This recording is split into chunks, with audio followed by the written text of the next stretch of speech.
ये टुनटुनी और कालू मेरे खेत से बहुत पैसे कमा रहे हैं और मुझे बस खाने को ही देते हैं। अब बस बहुत हो गया, मैं इनसे अपना खेत वापस ले लूंगी और सारे पैसे अपने पास रखूंगी। हिमालय के जंगल में कालू कौआ अपने छोटे से परिवार के साथ रहता था। उसके परिवार में उसकी पत्नी टुनटुनी चिड़िया और बेटी सुनहरी चिड़िया थी। कालू के पास एक छोटी सी जमीन थी जिस पर दोनों पति पत्नी कड़ी मेहनत करके खेती किया करते थे। उन दोनों की कड़ी मेहनत की वजह से उनके खेत में फसल अच्छी होती थी, जिससे उनका खर्च अच्छी तरह से चलता था। एक बार की बात है। टुनटुनी, मैं शहर के जंगल से खाद खरीदने जा रहा हूँ। तुम अपना और सुनहरी का ध्यान रखना। ठीक है कालू जी, आप जल्दी से आ जाइएगा।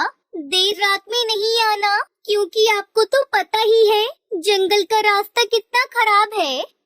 हाँ टुनटुनी, तुम चिंता मत करो, मैं जल्दी आ जाऊँगा। चलो अब मैं चलता हूँ। इतना कहकर कालू कौआ शहर के जंगल चला जाता है। कालू कौआ शहर से जो खाद खरीद कर लाया था वो नकली था, जिसका पता कालू कौए को नहीं था। उसने वो नकली खाद को अपनी फसल में डाल दिया, जिससे उसकी पूरी फसल बर्बाद हो गई। नकली खाद की वजह से उसका खेत भी बंजर हो गया।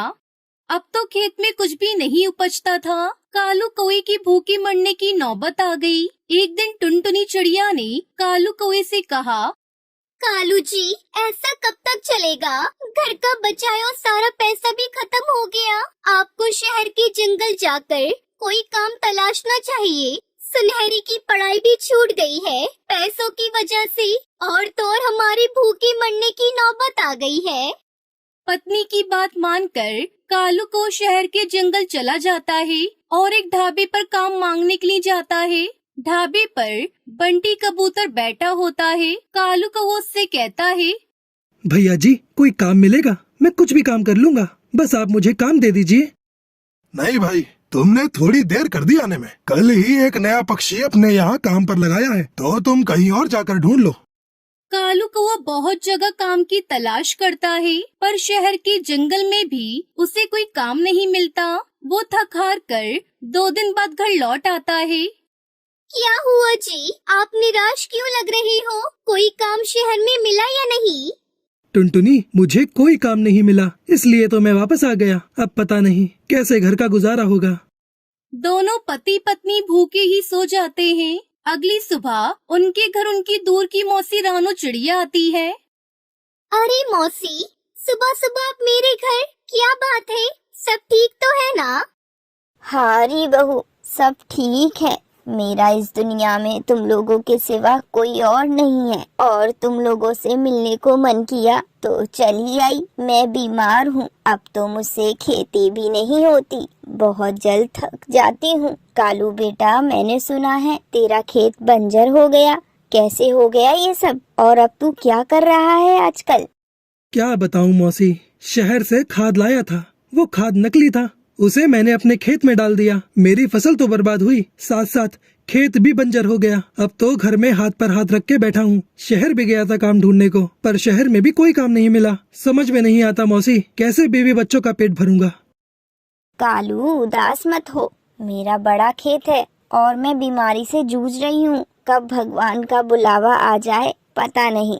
मैं अपने खेत में हर साल प्याज की खेती करती थी। तुम दोनों मेरे साथ चलो और मेरे खेत में प्याज की खेती करो। मरने से पहले मैं अपने सारे जमीन जायदाद को तुम्हारे नाम कर देना चाहती हूँ। यही वजह है मेरे यहाँ आने की। मरे आपके दुश्मन रानो मौसी, अभी तो आपको लंबे समय तक जीना है।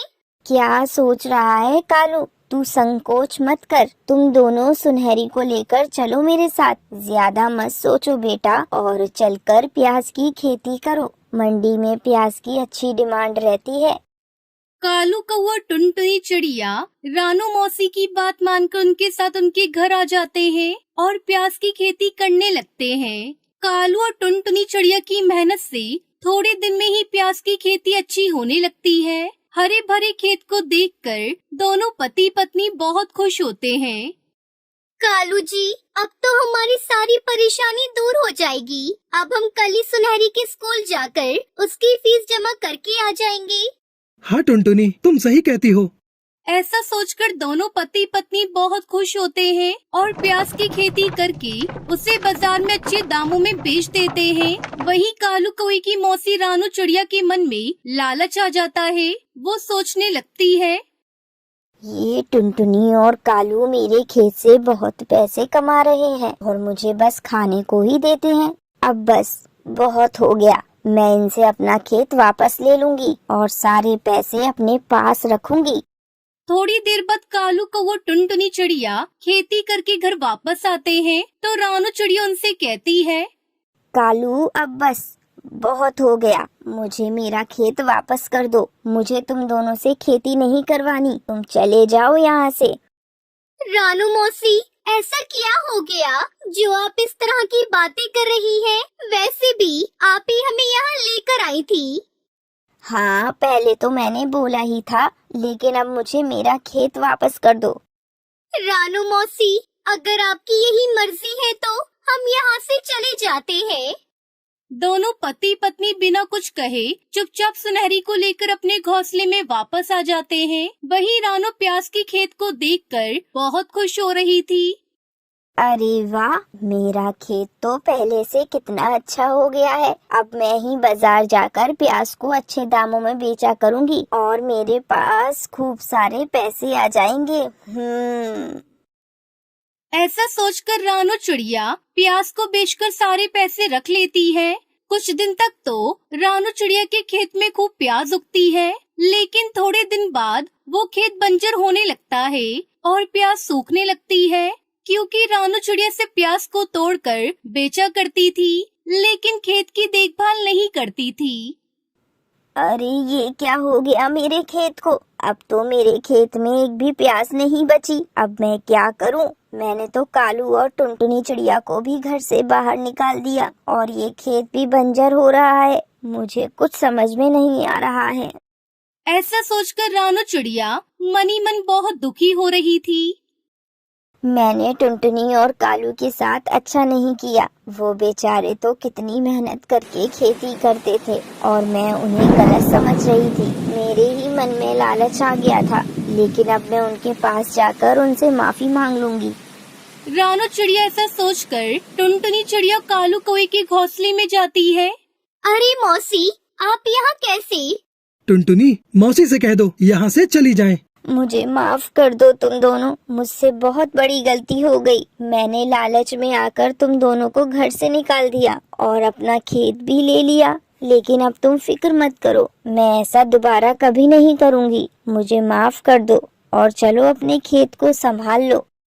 कालू जी, हमें रानू मौसी को एक मौका दे देना चाहिए। वैसे भी उन्होंने हमारी मदद भी की थी। उसके बाद कालू और टुनटुनी चिड़िया रानू चिड़िया के कहने पर उसके घर वापस चले जाते हैं और फिर दोनों मिलकर दोबारा से प्याज की खेती करते हैं। रानू चिड़िया अपना लालच छोड़ देती है और सभी खुशी खुशी मिलकर एक साथ रहने लगते हैं।